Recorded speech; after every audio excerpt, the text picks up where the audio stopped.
안녕하세요. 구속의 경륜 98번째 시간입니다. 우리가 다니엘서 이 11장 40절부터 계속 연구해 오고 있는데요. 오늘 연구할 주제는 북방왕이 영화로운 땅에 들어간다는 것이 무엇인지에 대해서 이제 연구를 해 보도록 하겠습니다. 다니엘서 11장 41절에 나오는 이 말씀인데 오늘은 이 부분에 대해서 연구를 해 보도록 하겠습니다. 우선 이 다니엘서 11장 40절부터 11장 끝까지 이 절인 45절까지를 한번 성경 말씀을 한번 전체적으로 한번 읽어보도록 하겠습니다. 마지막 때에 암방왕이 그를 찌르리니 북방왕이 병거와 마병과 많은 배로 회리바람처럼 그에게로 마주와서 그 여러 나라에 들어가며 물이 넘침같이 지나갈 것이요. 41절 그가 또 영화로운 땅에 들어갈 것이요 많은 나라를 패망케 할 것이나 오직 에돔과 모압과 암몬 자손의 존귀한 자들은 그 손에서 벗어나리라. 42절 그가 열국에 그 손을 펴리니 애굽 땅도 면치 못할 것이므로 43절 그가 권세로 애굽의 금언과 모든 보물을 잡을 것이요 리비아 사람과 구스 사람이 그의 시종이 되리라. 44절 그러나 동북에서부터 소문이 이르러 그로 번민케 하므로 그가 분노하여 나가서 많은 무리를 다 도륙하며 진멸코자 할 것이요. 45절 그가 장막 궁전을 바다와 영화롭고 거룩한 산 사이에 베풀 것이나 그의 끝이 이르리니 도와줄 자가 없으리라 라는 말씀이었습니다. 오늘은 다니엘서 11장 41절 이 말씀으로 연구를 해 보도록 하겠습니다. 지난 시간에 다니엘서 11장 40절을 연구를 했습니다. 다니엘서 11장 41절의 말씀을 보시면 그가 또 영화로운 땅에 들어갈 것이요 많은 나라를 패망케 할 것이나 오직 에돔과 모압과 암몬 자손의 존귀한 자들은 그 손에서 벗어나리라 라고 성경 말씀은 이렇게 기록되어 있습니다. 우리가 일반적으로 이 성경학자들은 영화로운 땅이다 라고 한다면 이 이스라엘 또는 이 미국이라고 해석을 하고 있는데요. 이스라엘이 영화로운 땅이라는 해석은 이미 다니엘 8장 9절 가운데 모두가 공감하는 일반적인 해석이지만 메시아를 거절하고 패망한 이 이스라엘을 지금도 우리는 거룩하고 영화로운 땅이다 라는 이 해석에는 동의할 수가 없죠. 다니엘서 8장 9절을 보시면 한번 성경 말씀을 한번 찾아서 읽어보도록 하겠습니다.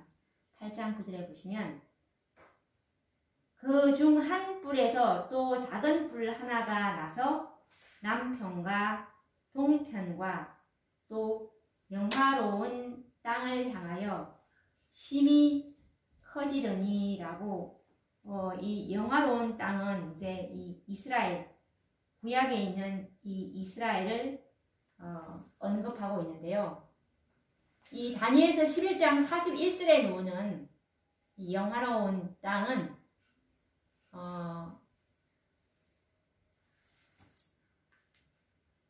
이 구약에 나오는 오늘날의 이스라엘이 아니라는 것이죠.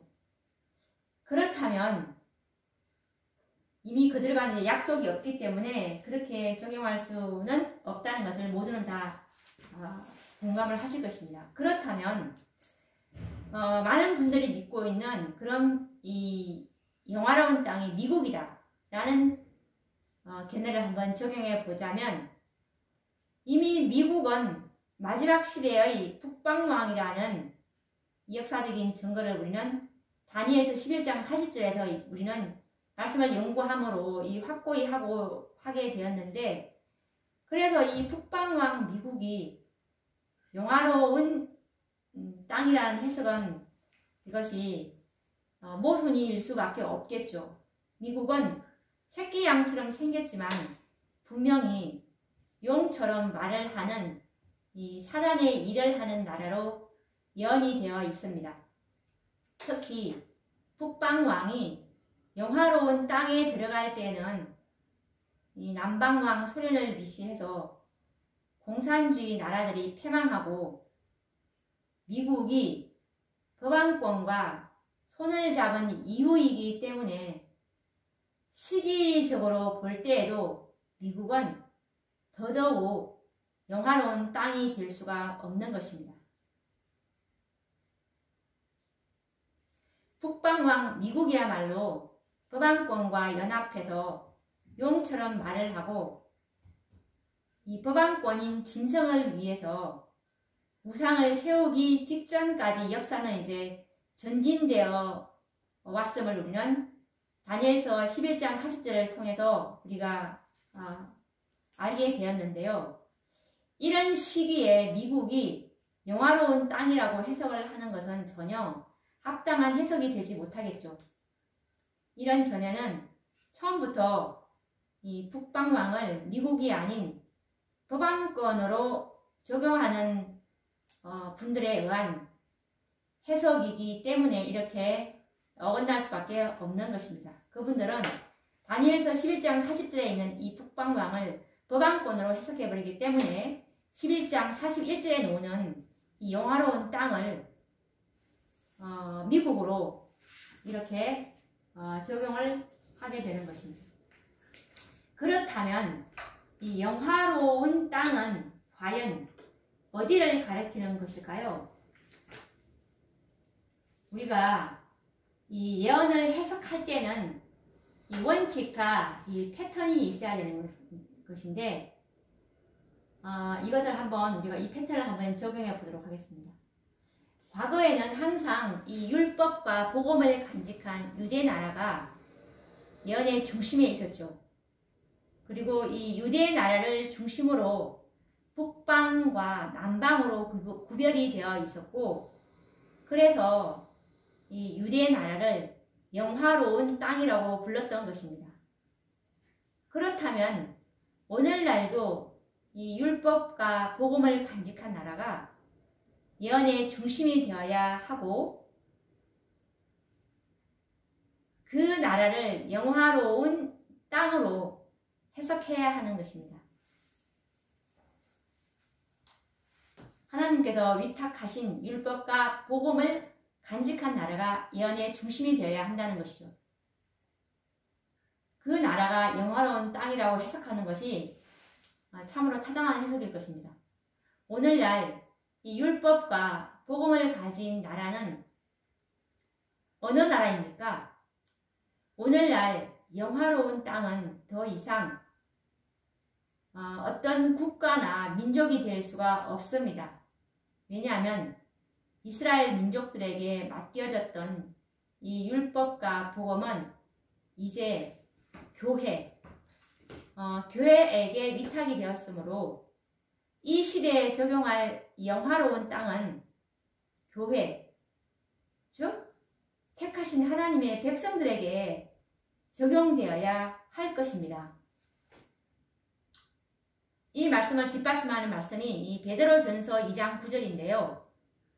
오직 너희는 택하신 족속이요 왕 같은 제사장들이요 거룩한 나라요 그의 소유된 백성이니라고 성경은 말씀하고 있습니다. 성경은 하나님의 교회가 율법과 복음을 가진 나라고 백성이라고 말합니다.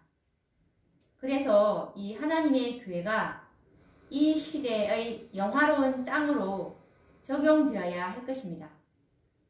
교회는 하나님의 나라이고 백성이고 거룩한 족속이기 때문입니다. 그렇다면 이 북방왕 미국이 영화로운 땅인 교회에 들어간다는 이 표현은 어떤 의미를 가지고 있을까요? 미국이 이제 앞으로 일요일 강제 법령을 만들어서 종교 자유를 이제 구속할 것이고, 그리고 안식일을 지키는 남은 교회를 핍박할 것이라는 예언을 묘사하는 말입니다.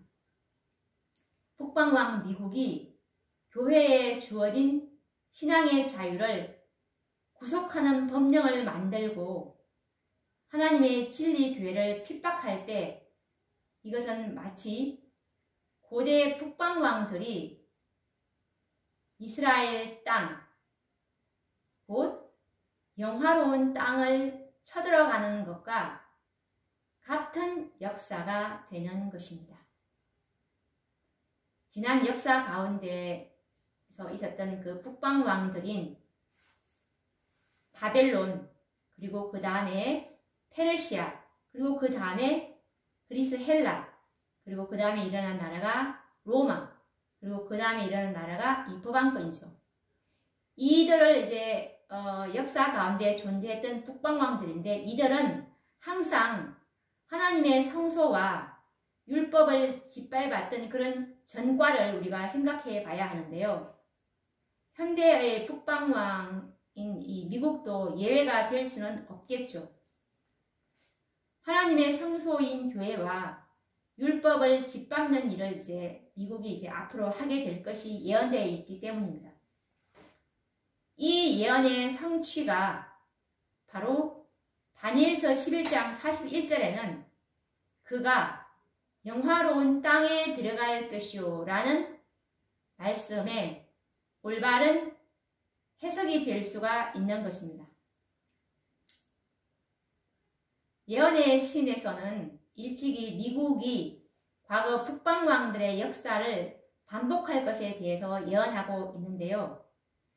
이런 역사가 미국에서 일어난다는 사실은 우리는 과거에는 이것이 불가능하다라고 생각하였습니다. 한번 정언의 말씀을 읽어볼까요?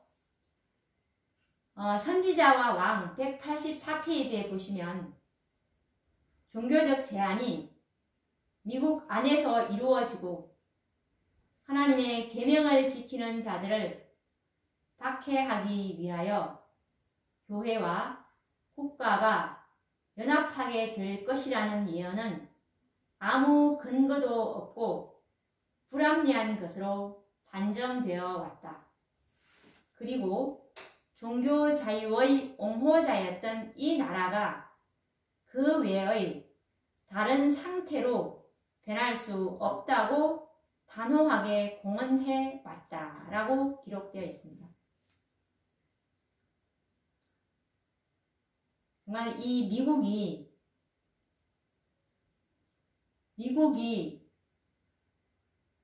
이 하나님의 계명을 지키는 자들을 박해하기 위해서 교회와 국가가 연합하게 될 것이라는 예언은 참으로 이거는 있을 수가 없는 일이다 라고 이렇게 공언해 왔었죠. 그리고 각 시대의 대쟁투 663회에서도 이 말씀을 하고 있는데요. 새끼 양과 같은 뿔과 용과 같이 말하는 소리는 그 표상하는 나라가 공언하는 바와 실제적 행동이 놀라울 만큼 모순됨을 가리킨다. 한 국가가 말한다는 것은 그 나라의 입법과 사법상 권위를 행사함을 의미한다. 그와 같은 행위를 통하여 그 나라가 일찍이 국시로 공포한 자유와 평화의 원칙이 허위임을 증명한다. 용처럼 말하고 먼저 나온 짐승에 모든 권세를 쓴다는 예언은 그 나라가 일찍이 용과 표범과 같은 짐승으로 표상된 나라들이 나타낸 편협한 정신과 박해의 정신을 드러낼 것을 명백히 예언하고 있다. 그리고 이 두 뿔 가진 짐승이 땅에 거하는 자들로 처음 짐승에게 경배하게 하니 곧 죽게 되었던 상처가 나은 자라고 한 말은 이 나라가 법왕권에게 경의를 표하게 할 어떤 도를 강요하는 일에 그 권위를 행사할 것을 나타낸다라고 각시대의 대쟁투 663페이지에 이렇게 나와 있습니다. 앞으로 이 북방왕 미국은 법왕권의 전폭적인 지지 아래 종교 자유를 압박하는 이 법령을 만들 것이고, 그리고 결과적으로 하나님의 참 교회를 핍박해서 하나님의 백성들에게 짐승의 표를 강요하는 무서운 사단의 일을 하게 될 것입니다. 이것이 북방왕이 영화로운 땅에 들어간다는 그 정확한, 가장 합당한 해석이 될 것이라고 봅니다. 그리고 이 다니엘서 11장 41절에 그 뒤에 이어서 나온 말씀인데, 그가 또 영화로운 땅에 들어갈 것이요 많은 나라를 패망케 할 것이나, 그래서 여기서 이제 많은 나라를 패망케 할 것이나 라는 이것이 또 어떤 의미인지 연구를 해보도록 하겠습니다. 이 많은 나라를 패망케 할 것이나 라는 이 말씀은 북방왕 미국에 의해서 이제 1월 법령이 이제 제정되지 않습니까? 이렇게 이제 1월 법령이 미국에 의해서 이제 제정이 되면 모든 자, 곧 큰 자나 작은 자의 구별이 없고 모든 나라가 이 법령에 이제 동참하고, 그리고 북방왕인 미국에게 이제 동조하게 될 것이고, 그렇게 되므로 이 악한 일에 참여하는 모든 나라가 미국과 함께 이제 하나님의 진노의 잔을 받고 패망하게 될 것을 예언하신 말씀입니다. 이것은 각시대의 대쟁투 664페이지에 자세히 선지자께서 기록을 해 놓으셨는데요. 요한계시록 13장 15에서 16절 말씀에 보시면, 저가 권세를 받아 그 짐승의 우상에게 생기를 주어 그 짐승의 우상으로 말하게 하고, 또 짐승의 우상에게 경배하지 아니하는 자는 몇이든지 다 죽이게 하더라.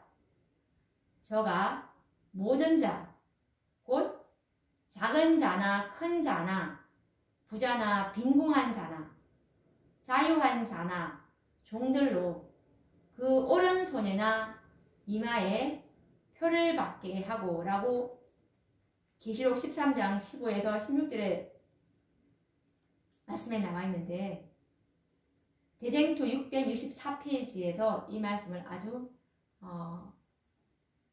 세세하게 기록하고 있습니다.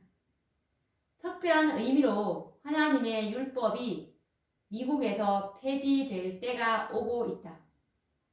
미국의 위정자들은 법을 제정하여 일요일 준수를 강제할 것이며 하나님의 백성들은 큰 위기를 맞게 될 것이다.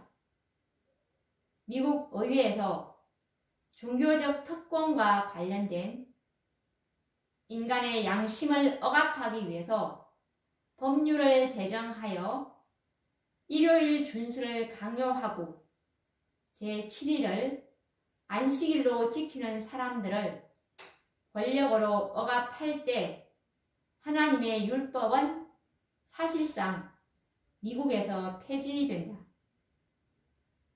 국가적 배도는 국가적 파멸로 이어질 것이다. 라고 선지자께서 말씀하고 계십니다.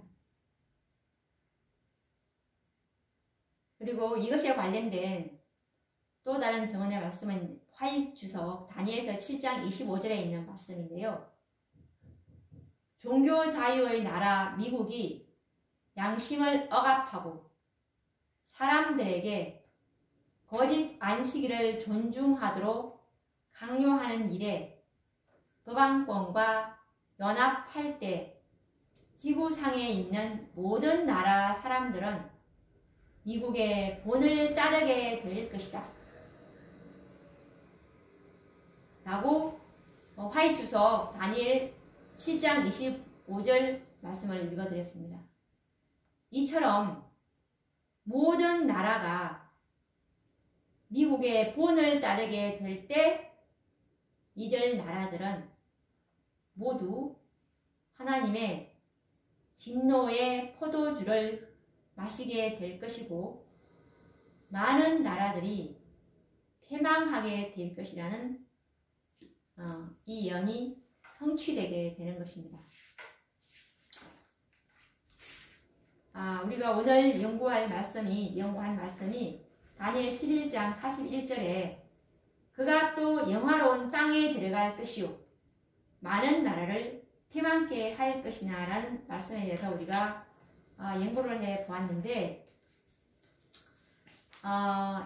이것이 참으로 합당한 예언일 것입니다. 왜냐하면 이것이 예언의 신과 참 조화를 잘 이루고 있습니다.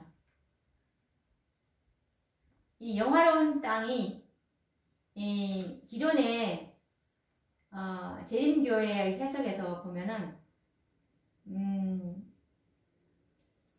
법안권으로 법안권이 아니고 이 영화로운 땅은 재림교에서 우리가 어떻게 이제 배웠냐면은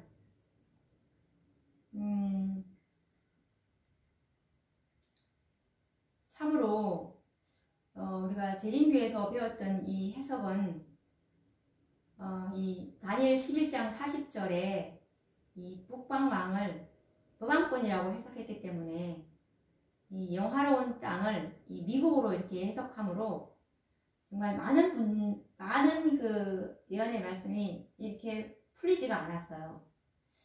그래서 이것을 다시 우리가 성경과 정언의 말씀을 이제 구슬을 꿰어서 하나님의 구속의 경륜을 상해서 이것을 이제 연구해 보니까 이 영화로운 땅은 오늘날 하나님의 교회로 해석하는 것이 가장 합당한 해석이고 그리고 이 많은 나라를 패망케 한다는 그 말씀은 북방왕 미국에 의해서 이제 1월 법령이 제정이 되면 모든 나라들을 지구상에 있는 모든 나라들도 미국의 본을 따라서 이제 패망하게 될 것이라는 그런 예언의 말씀이라는 것이 너무나 조화가 잘 되죠. 그러면 우리가 또 다음 시간에 또 우리 계속 이어서 다니엘서 11장 41절 말씀 뒷부분을 또 연구해 보도록 하겠습니다. 우리에게 이 선지자의 그린 예언의 신을 주신 하나님께 너무너무 감사드립니다. 이것이 없다면 다니엘서와 요한계시록을 정말 올바르게 해석을 할 수가 없습니다. 그래서 이 여자의 남은 자손의 특징은 참으로 성경과 증언의 말씀을 정말 완전하게 신뢰하는 그런 백성들이 될 것입니다. 어떤 이 예언의 말씀을 작은 부분은 자기 견해에 맞지 않으면 소홀히 여기는 그런 분들이 아니라 절대적으로 이 예언의 신에 대한 절대적인 신뢰심을 가지는 자들이 마지막 여자의 남은 자손이 될 것이라고 요한계시록 12장 17절 말씀에 분명히 나와 있기 때문에 우리는 이 예언 해석을 반드시 예언의 신과 이렇게 짝을 맞춰서 연구를 하게 된다면 참으로 합당한 해석이 나오게 될 것입니다. 그러면 또 다음 시간에 뵙도록 하겠습니다. 감사합니다.